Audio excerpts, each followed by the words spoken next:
are listening to the Billy Dees Podcast. We are waiting just a minute for everyone to engage the live stream. Remember, you can find the Billy Dees Podcast on your favorite platform.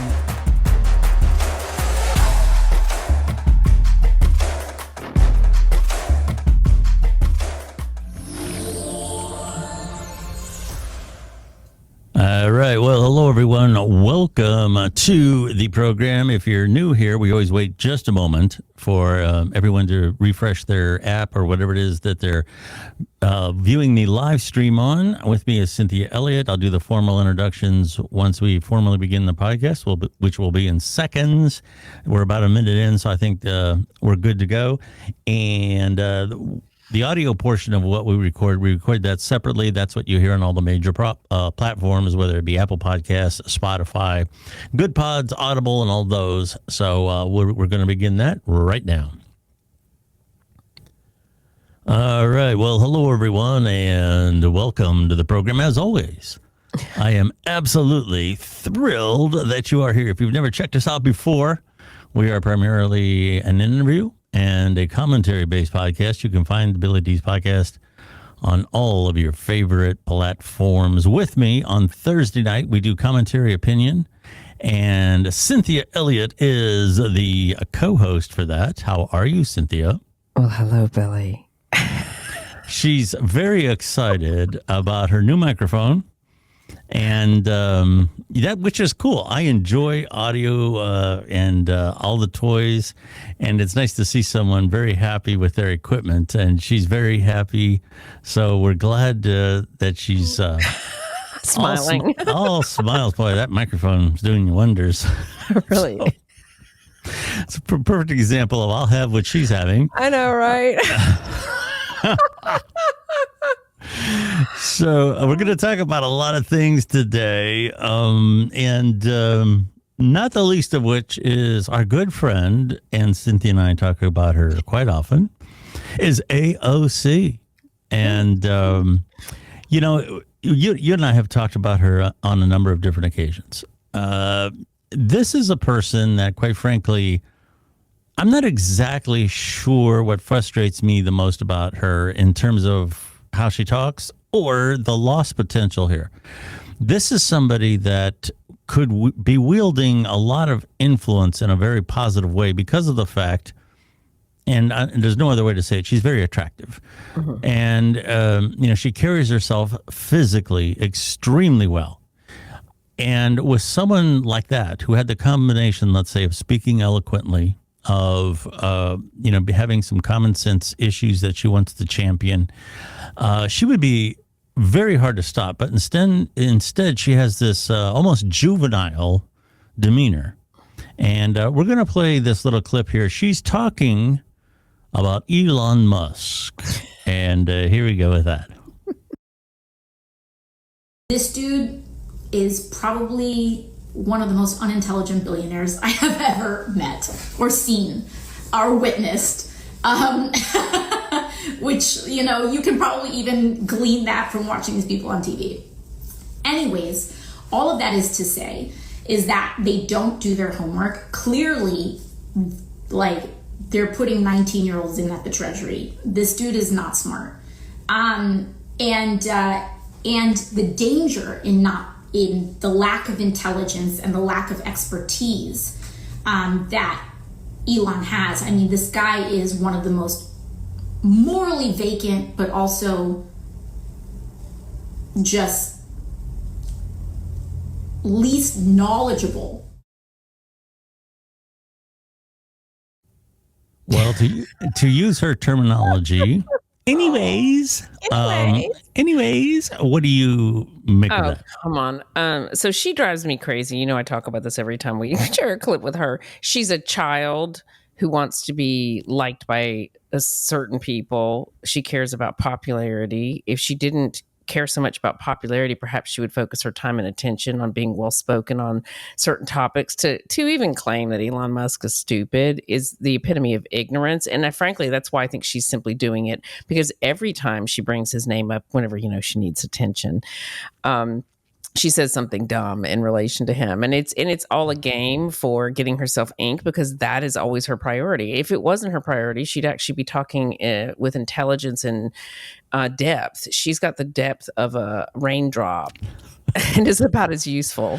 Yeah, about teaspoon. Yeah, I like the way she talks about Elon being unintelligent. I mean, Oh, come on. it's not like what he does is rocket science. Oh, wait a minute. Yes, it is. So yeah, that whole giddy, she talks about 19-year-olds working at the Treasury Department, which probably isn't a good thing. But on the other hand, there's a lot of 19-year-olds online that are doing blogs and vlogs and all this other kind of stuff that speak about more well-spoken than she is. Absolutely. They'll blow her and most adults out of the water. So the idea that that in and of it by itself is a problem. I mean, like I said, she could be a very formidable force. And unfortunately, she gets mired down in these bullshit controversies and these social justice causes that at the end of the day really don't do that much that's going to impact people. So well, I think she had the illusion that a lot of that crap she talked about when Democrats were in power, she had the illusion that she was creating like change when she talked about those things, because she would get the, applause from the people that were in power. And now that there's nobody above her, basically, who's really making any big moves. She comes across like Kamala Harris did when she did interviews, only more giddy. Yeah. And if I was handling her, if I was, one of the people that were advising her, or if I was her manager, if she was in show business, one of the things I'd be telling her is, hey, look, you got an opportunity here. Everybody knows who you are. You're very attractive. You got 4 years, okay, to step up and become a major player in the Democratic Party, because right now they don't have jack. Okay, there's no Barack Obama in that party. There's no Bill Clinton. There's none of those people. Okay, all you have is a massive void. And actually, you had a void even when Joe Biden was president. Okay, Gavin Newsom is going to have a hard time recovering from what happened in California with those fires. So there is no star right now in the Democratic Party. And this is when I would start moving to the center. This is when I would start talking a lot more like a statesperson, as opposed to somebody who's on a college campus, Like a frat girl, you mean? Yes. And actually, start setting myself up as a rock star, because I think she could, but not talking the way she's talking now. Well, the other thing too is that she never shows any depth of any of the topics that she speaks about. It's for her, it's like headlines is about as deep as she knows things, and she also shows a real disconnect from what's happening with the average American, which is one of the reasons she doesn't come across as a leader, because she's so not relatable to most people. I mean, yeah. I can in no way relate to her, and I would hope that I could. Yeah, and I really feel that both sides really have to start getting off this thing that the opposition is going to be the end of the country. If the other person gets elected, it's going to be the end of our country. It's going to be the end of our democracy. All this stuff. It's just like the Hitler stuff, the Nazi stuff. It's getting to become so cliche that it has completely lost its meaning. Was the whole cry wolf symptom, the problem, like the Democrats on the steps of whatever they were at today or yesterday or whatever it was, they were protesting again about some of Trump's decisions. And it's like, they're not even speaking in ways that relate to people. They keep going back to the same playbook that they had that lost them the election in the first place. I'm not sure when they're going to wake up. Yeah, I totally agree with that. And they had that Democratic, I wouldn't call it a convention, but some sort of a get together there where they were trying to cultivate, the Democratic leaders, and they're talking about the same old stuff. It's the same thing that they were talking about during the election, and it's the same thing that cost them the election. The fact of the matter is that people voted for Trump only because there is no line in the foolishness in terms of what the Democrats will champion as their cause. They're in a constant state of revolution. That's the the mantra now of the Democratic Party and the modern liberals. Everything has to be a major revolution. We need drastic change. We need this and that and the other thing. And common sense measures, just whether it be border security or whether it be the strength of the military or whether it be the strength of the dollar, it doesn't even hit their radar. So that's kind of where we're at with that. Now, I was speaking about somebody who was, with AOC and trying to be someone who really impacts people's lives. And for better or worse, Bill Gates has. I mean, there's absolutely no question about that. He, like him or not, he was a key figure in what brought computers accessible to the average person. And very much a tech guru. I can't take that away from him. In his later part of his career here, more recently, he's tried to become this philanthropist, but he has meddled in some really hot button issues that, whether it be with the vaccines and other things, that's kind of made him a controversial figure. And today we're talking about Elon Musk again, and we're talking about, I'm not sure if there's a proper way to say this, USAID, this thing here. He says, the Bill Gates talking, hopefully we will get some of that work back in shape. In fact, if we don't, you could literally have millions of deaths. And that's a little off topic. That word literally always gets me because people really use that word when it's not supposed to be used. But people literally use literally way too often. Yeah. What literally in its perfect usage is to contrast a metaphor. Yeah. Like, for example, if I'm working on a farm and I go into the hen house and I come in and I tell my boss, hey, I think we're going to have 20 new chicks tonight. And my boss says, don't count your eggs before they hatch. That is a literal interpretation of that. It is not a metaphor. It is not a cliche for something else. So anyway, when you say I literally spilled 5 gallons of paint on the floor, you could say I actually, or I exactly, or I entirely spilled 5 gallons of paint on the floor. Literally, there's no metaphor that you're contrasting.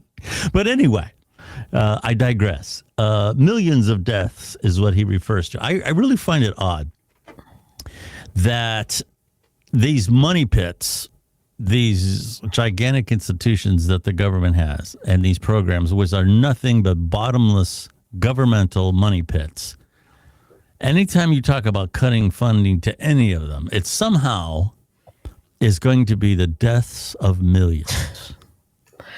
Your opinion on that, your take on that? I would love to actually have a conversation with Bill Gates because I would love to ask him some questions. I've given him a hard time over the years because I disagree with a lot of his choices, but I don't think he's an idiot. I do think that people who are opposed to the Trump administration or opposed to the work that's being done need to calm the F down. And just Trump has shown that he is more than willing to surround himself with people that are intelligent and experienced and definitely will go toe to toe on an issue that they find that's important. So it's really kind of insulting.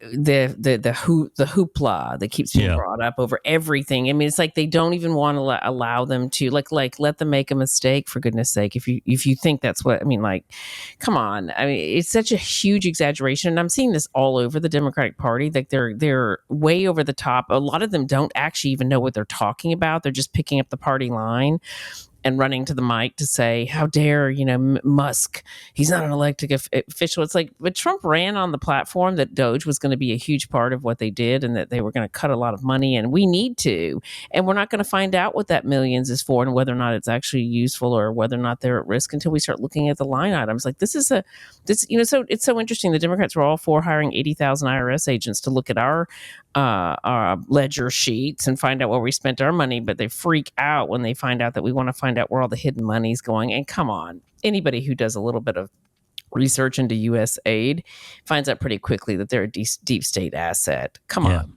I'm going to play devil's advocate.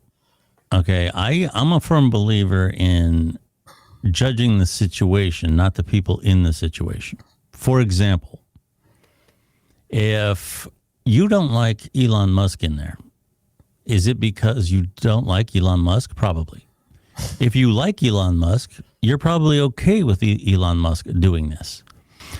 The question becomes situationally, when you have a very large person, and Henry Ford in years past was a key figure in governmental influence. When you have a person like that, is that situation itself good or bad? Or is it something in between? And here's an example. Let's suppose that Kamala Harris won the election. And she brings in Bill Gates to help restructure the government. Or she brings in Soros. Mm-hmm. He was in there. But officially. Yeah, He actually has his hands on the controls. Mm-hmm. He has access to the data. Or any of these people. Is this a good idea in principle? Should we be, what's your opinion about that? Well, I think this is kind of ironic. Everyone knew that George Soros was running the Democratic Party in many ways. He handpicked a lot of the candidates and supported outrageously some of them to make sure that he kept command. I mean, even his son married Hillary Clinton's aide. They were fine with George Soros running things, being able to, he got his radio stations approved with a bat of an eye. He got Biden to give him a nice big fat medal. So they're okay with people being involved if they're people that they control. They're not okay with intelligent people looking into their dirty laundry. That's what this comes across as. The amount of, oh my gosh, that's gone on in the last couple of days. It's like, what are you guys afraid of? Mm-hmm. I mean, what are you really afraid of? If you had to hire someone to look at the ledger sheets, one of the richest men in the world that runs multiple companies very, very well and accomplishes things that absolutely no one else on the planet has accomplished, and you have a problem with one of the biggest brains and most accomplished people in society taking a look at how we're spending our money, but you're worried about that because what you'd rather have Bob the broker going some random person you've never heard of going over that. And come on, let's be honest. There's places like China, Chinese hackers who've had access to our entire social security system and IRS system. And come on, like it's well, that was my next point. And like you said, 80,000 agents were hired. If you've ever had to deal with the government, there's a lot of people who have access to your information that don't know shit about anything. I mean, you're talking about a lot of times you go in there and you try to work out a problem and there's somebody who's chewing gum and looking at their phone and is barely listening to you. That's the person who has access to your tax records and all the other kind of stuff. So I in and of and by itself, is Elon Musk a concern in that regard? For me at this time, no. And do I like him as in general? Yes. In principle, do we want the Elon Musks and the Henry Fords and the the Soroses, any number of other people? Come on, Billy. I have to interrupt to say Go ahead. We've had super powerful, rich men running this country from the very beginning. The idea that super rich people are not involved in the decision making going on in DC is absolute BS.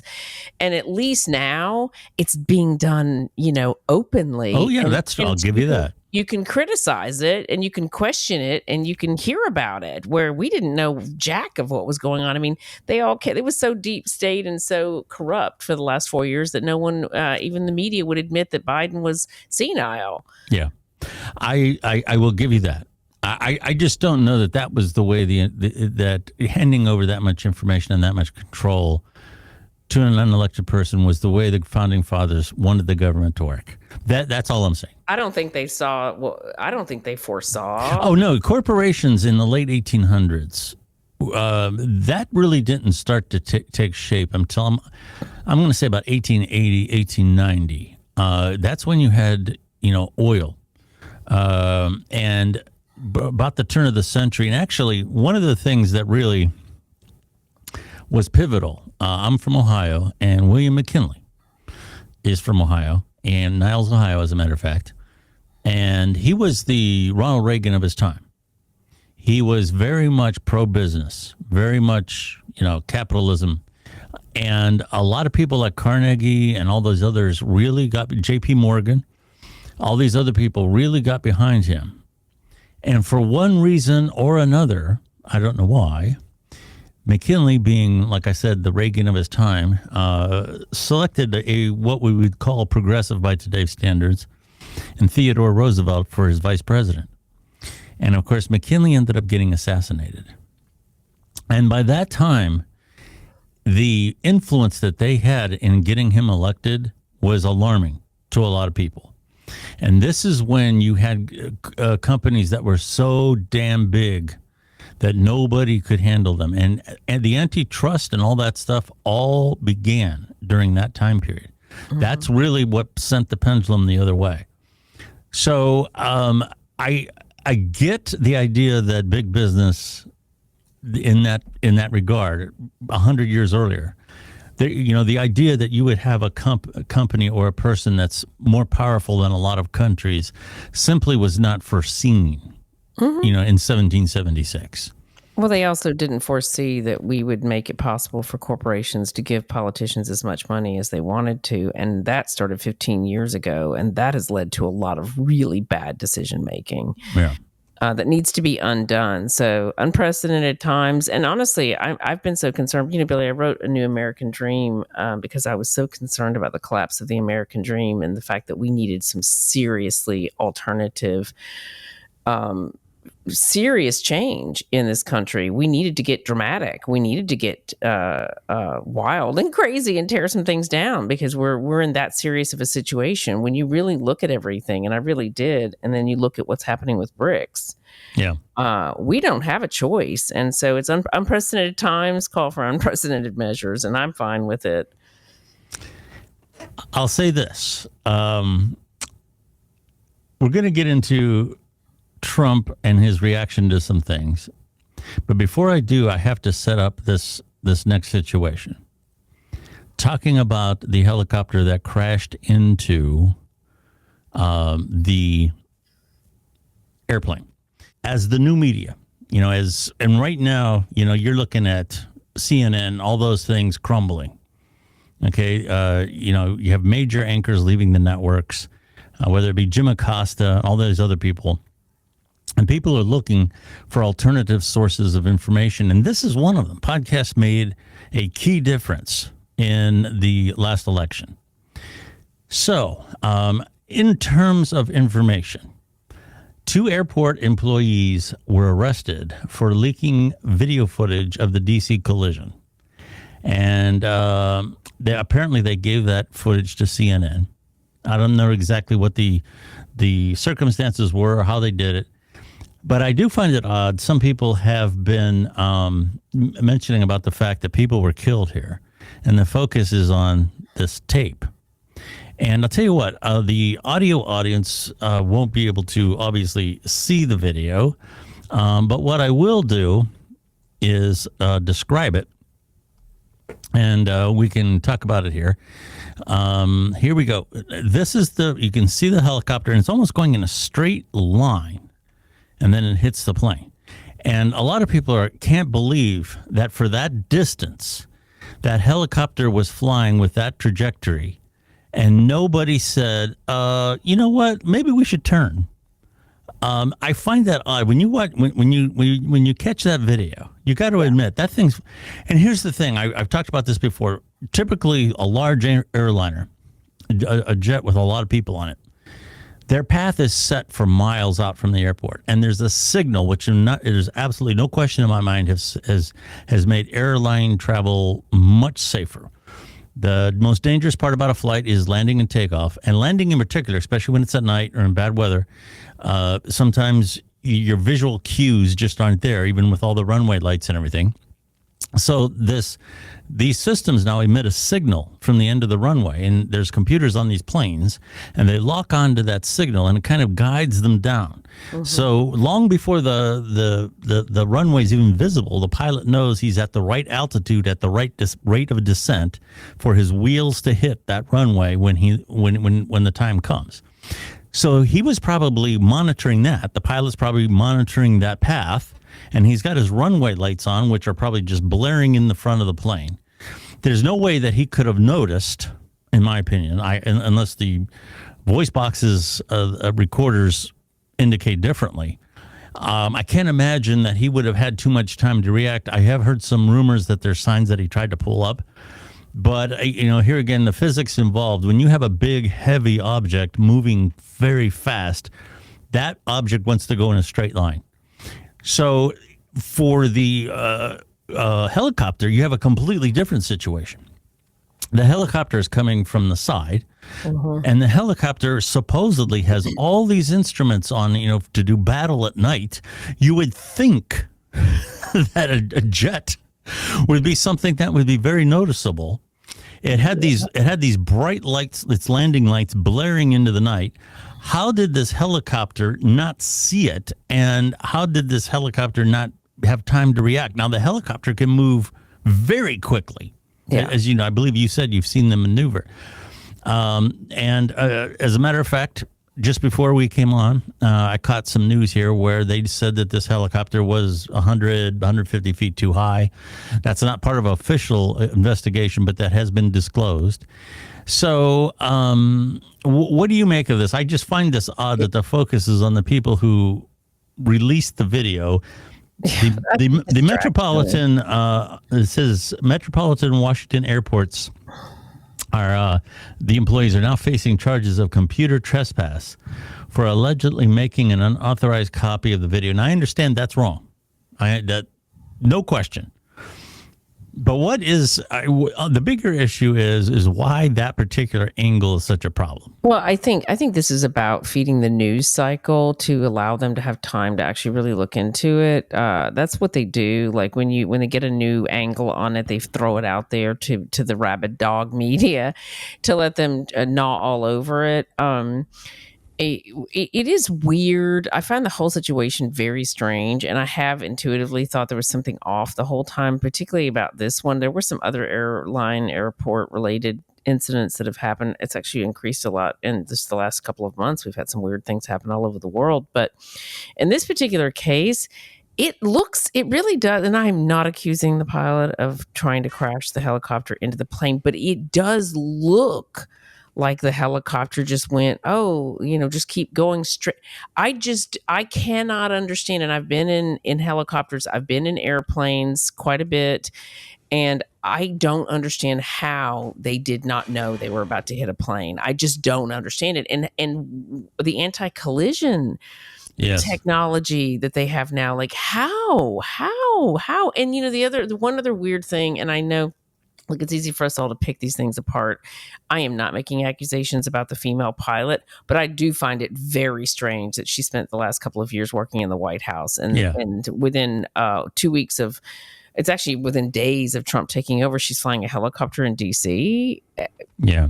I just found that what are the chances? It just makes the whole conspiracy angle look pretty weird.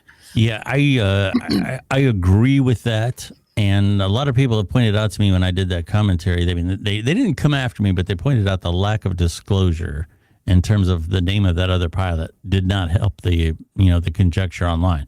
That's not an excuse, in my opinion. The old journalism axiom is you double check everything and then check it again. Yeah. And Cronkite, very famously, when Kennedy was assassinated, they came up to him and said, "All the networks are saying he's dead. We got to go out there." And he says, "No.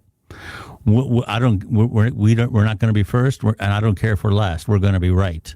Mm-hmm. And boy, those days are gone. Oh God, they don't care. They don't even apologize for telling lies. Yeah. So absolutely, getting into Trump now. I'm going to start with his angle on this.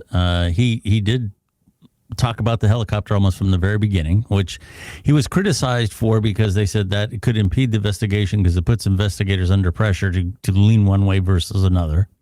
Maybe. I would have to say, though, from my point of view, like I said, I almost took the plane out of the scenario. It probably has to rest somewhere with the helicopter and the control tower. Mm-hmm. A humorous moment, or some people have criticized this. People who don't like Trump said he never should have said this. This was unbecoming a president of the United States. Right. And even Bill Maher conceded this was a stupid question. Was he going to visit the crash site where these two things collided in the air and then fell into the water? This is what Trump said. Have you spoken to any of the families of the victims of the plane crash? I don't want to comment on that. Do you have a plan to go visit the site or meet with any of the I have a first plan to responders? visit, not the site, because you tell me what's the site, the water? Or to meet with Want the me to go first swimming? responders down there? I don't have a plan to do that, but I will be meeting with some people. If you could make that, he said, "You want me to go swimming?" I know that for some people they're like, that's so inappropriate because they're drawing this like heavy weight from the accident over to him. Yeah. He's dealing with 5,000 problems. And one of the ways to get through the day that's that stressful is to have humor. I think that's part of his, Yeah. I think it's part of his coping mechanism. Even Bill Maher said that's why people like him, because any other time politicians would have come, well, it's a very solemn moment and we're making arrangements for this. And he flat out said, he treated it like a stupid question. What are you going to do? That. Yeah, you got to love him for that. He's like, did you just ask me a dumb question? Yeah. You got FBI. There's big shakeups happening in the FBI. Oh, is there ever? And there's people who are saying that these J6 investigators, the net is so large that anybody who even touched this case is worried about what's going to happen. And there are those who say that it's compromising so many FBI agents that now the effectiveness of their investigation and security is being compromised. I would have to say that's probably not impossible. That could be happening. And I certainly would not want a situation where, as an FBI agent, I was asked to investigate something and I found ABC and I listed ABC and I had no interest in what was it good or bad or otherwise. I just simply, you asked me to check these three things. Here they are, A, B, C, check, check, check. And here you are, you can put it in the report. To have a person like that, who just did what they were told, I would hope that person is not under scrutiny. Your opinion about all this? Yeah, I think they are going to have to clean house for some of the behavior that went on the last few years and some of the outrageous leaks and just a lot of really bad things that happened, like Kash Patel's address getting leaked out by Congress, all just a lot of, it was a hot mess and it needs to be looked at. And I would think that there would be an intelligent use of who should be fired or not fired for their potential involvement. I do think that they're going to have to do a little bit of just a sweep, because there are people at certain positions where it's like, how did you not know? Yeah. But I think we need a cleanup. We do. I'm a supporter of our military. I'm a supporter of our having systems in place and people. The FBI, a powerful FBI, a powerful Central Intelligence Agency. I'm a believer in those kinds of organizations. But many people did behave reprehensively to try to prevent Donald Trump from becoming president again, and that has to be taken seriously. Yeah. I mean, they weaponized the judicial system. Yep. That can't ever happen again. No, and I agree with that. Now, that would have to be at the higher ups. Here again, the grunts that are out just running errands aren't part of that. And I don't want them drawn into this. Okay, the other thing is the Trump tariffs. He threatened them against Canada. He threatened them against Mexico. Both of them have made concessions in regard to border security. As we're pre-recording today, the way I understand it, China is giving this until Monday to make a decision about whether they are going to move forward with their own retaliation in terms of a tariff of their own. Out of the two, Mexico's economy isn't that much larger than a lot of the states. Same with Canada. China's a little different. You got a lot bigger beast here. And the other thing is, not only do they have a handle on a lot of manufacturing with cell phones and other types of electronics, but they have the other little chip on the table here is they control what are called rare elements. Now, they're not really rare. There's any number of substances that go into batteries and other types of devices that hold charges and manage currents on a micro level. But they're not so much rare as they're hard to get. Mm-hmm. Okay, so you have them spread in different places of the Earth's surface. As I recall, there was some of the environmentalist movement years ago did not want them strip mining in California. I don't know if that's the case or not, or how big of a play this is. But right now you have Africa and you have China in control of a lot of these elements. And what they might do in holding those back could severely impact a lot of the devices that we use. So the way I understand it, the premise of this is the fentanyl that's in one way or another coming from China and entering the United States. Can he curb that? It seems like China is leaving the door open, I'll put it that way, to a negotiation. What's your take on that? I think this has really more to do with the future of the country. We're using terminology. I think that's what Trumps do. They're cherry picking some things to make it about this and that, but I actually think this is about the long-term success of the country. So we've sold our soul to China in exchange for absolute garbage. And I don't have a personal, issue with China, but I do have a major issue with what I watched happen in this country over the last 30, 40 years. We got rid of our industry. We gave up our ability to make and produce and to export for the vast majority of our industries. We gave away our craft skills. We began to become dependent on China. We began to import increasingly shittier stuff, excuse my French, but it's just the truth. And they have knowingly produced their stuff even crappier and crappier and crappier because we kept taking it. And this is something that's very wrong with the American psyche, that we actually think it's normal to continue to buy stuff that increasingly gets crappier and increasingly must be replaced faster. And this is for all goods, even cell phones. I've noticed, even Apple cell phones have gotten and computers have gotten crappy, like in terms of the quality of it and the quality of the elements that are being used. I mean, they say it's for the sake of lightness and whatever, but it's really just about being able to mass produce more garbage and use less expensive items to do it. Anyway, we find ourselves facing a near future where we will be completely dependent on China for almost everything if we do not do something about it. And that's one of the reasons why I wrote A New American Dream, because it posits the idea that America has sort of like we've had industrial revolutions that we benefited from, but we never really strategically got in front of an industrial revolution and said, hey, let's foresee where this is going and let's make it something that we can be really successful with. And that's the book is about, the idea that we have this one shot before the dream is completely gone and China really does take everything over, especially with BRICS coming down the line. And we use it to bring industry back, become a major player in artificial intelligence. And this is a huge part of that because those elements that they have. But I do think we need to get really serious. We've got to, as a country, we've got to stop importing all this garbage and stop celebrating people getting a Shein order or a Temu order, and you're proud that you bought 50 pieces of clothing for $50 and you don't realize what you're saying about your self-worth. Yeah. That's something we need to get back to, the days of things being made to last. And I really believe that we should be testing. Sorry, I'm going to go off on a rant here because this is a big thing for me.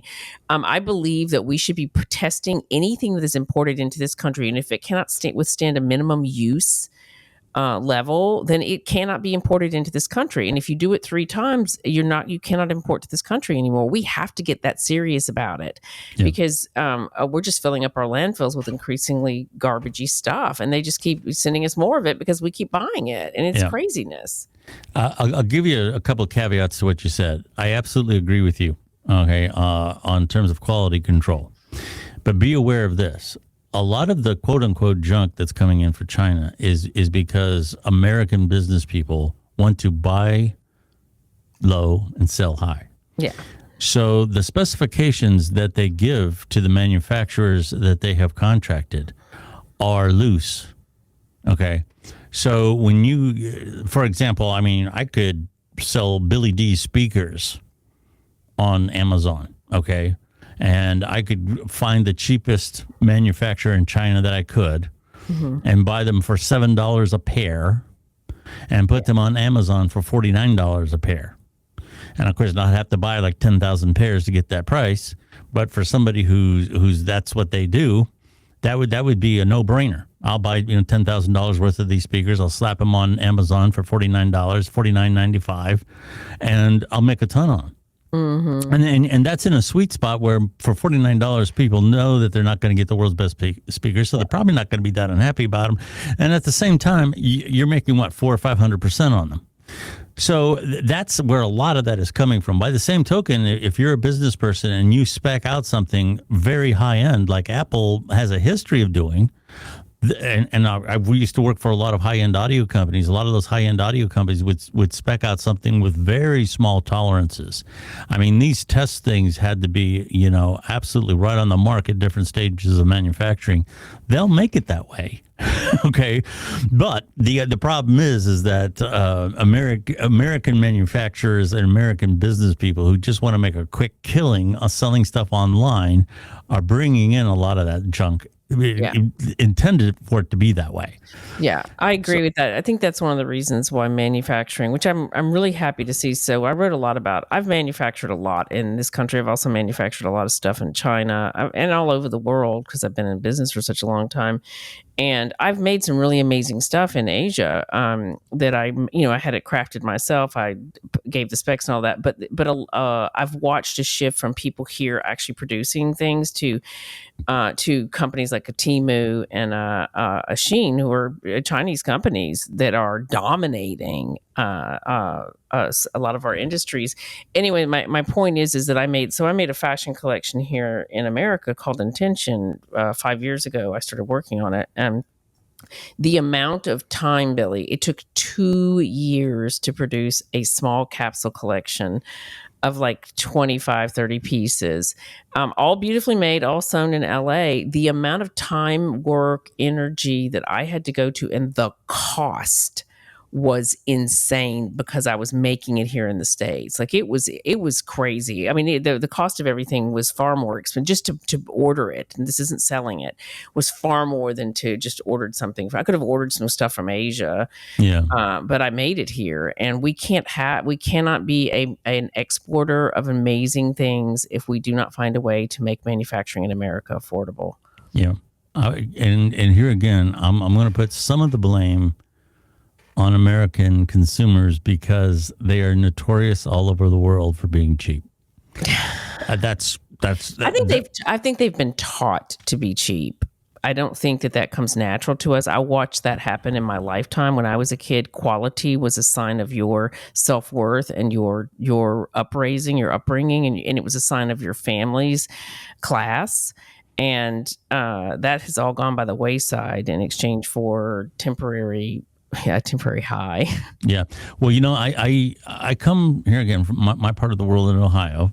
There was a time when manufacturing, still here in Ohio, the idea that it's gone is not true, but there was a time when that was, a core of a lot of states. Steel was very big here, things like sweepers and appliances, all that type of stuff, really, really big in my area of northeastern Ohio. And I grew up being over at my friends' houses and everything, and I would hear their parents talking about how their union pressed the company for, more and more pay and more vacation days and all this other kind of stuff, which is great. But on their way home, they went into the big discount stores and bought the cheapest shit they could find from China. Okay. So I think there's a certain amount of culpability that we as a society has happened, and looking down on people that can do trades. Like you need a college education, Oh yeah, I remember you don't that. want to. Yeah. You don't want to work for a living.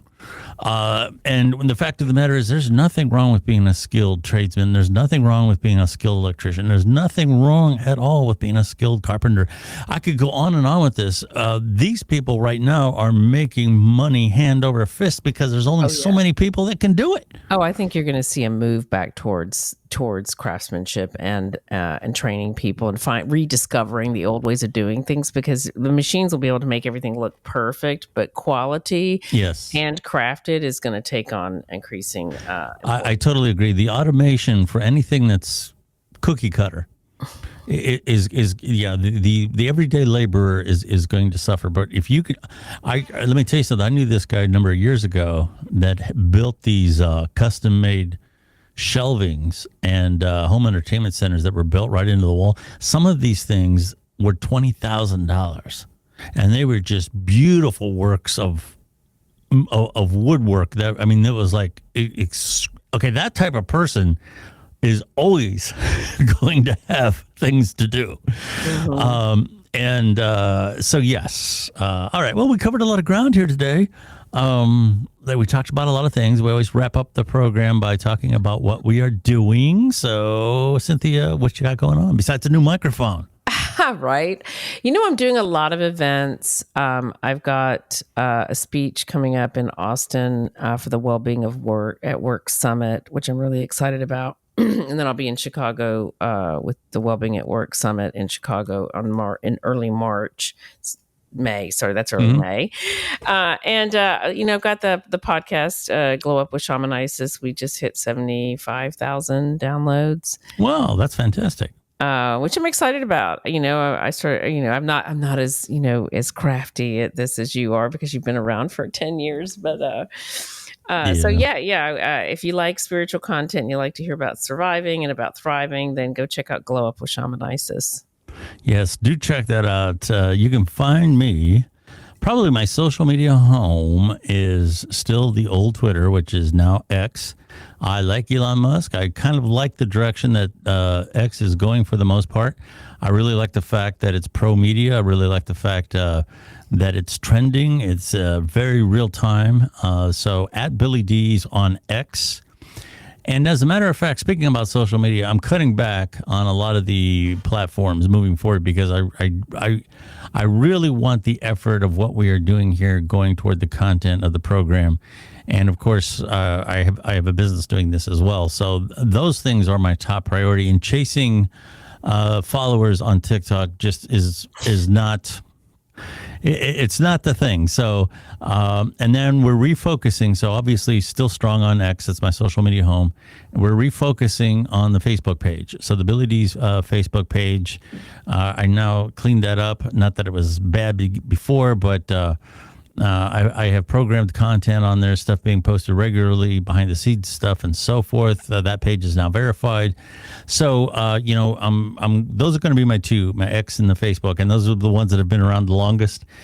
Some of these bright, shiny objects that are like the blue sky and some other things, I'm monitoring those. You can't afford to ignore any of them. But I'm going to say that social media usage as a whole is on the decline. I agree with that. You have more and more platforms now, and you really don't have more users. They're just spread out over 10 platforms. Whereas 10 years ago, you had Twitter, Instagram, and Facebook. That was it. Mm-hmm. So, it's a different world now. We're going to do coming up this weekend, I will be doing a live space on X with a woman who was badly injured by a drunk driver, and it changed her life forever. And that's something I have no patience for. So all that stuff is happening. Check out the playlist. You can find the Billy Dees Podcast, like Shaman mentioned, in its current incarnation. It's about 10 years old. I've been doing media for a long time. Yeah, I'm at the point in my life where I'm closer to the end than I am the beginning. And most of that has been spent doing audio video. So, right. Yes, I've been doing it a long time, and I love it when people check it out. And we do not charge listeners, so we don't charge for subscriptions. We don't have any this backdoor content you got to check out, but you got to pay for it. You have to become one. No, we don't. listening to the Billy Dees Podcast. We welcome listeners and we want them to come in, and we do not make it difficult. You can find us on any podcast platform that you wish. Cynthia, we'll be talking again soon. Thank you very much, as always, for co-hosting the program tonight. You're so welcome. I had a great time. Awesome. And we will talk to you again very, very soon. Do you listen to music or audiobooks on streaming devices such as Sonos or Amazon speakers? How about on your car sound system? If you use Spotify, Audible, or Amazon Music on any of these systems, you can also listen to the Billy Dees Podcast the same way. Billy and his team go the extra mile to make sure our podcasts sound as good or better than anything on the radio. Listening to the Billy Dees Podcast has never been easier. You literally just have to ask.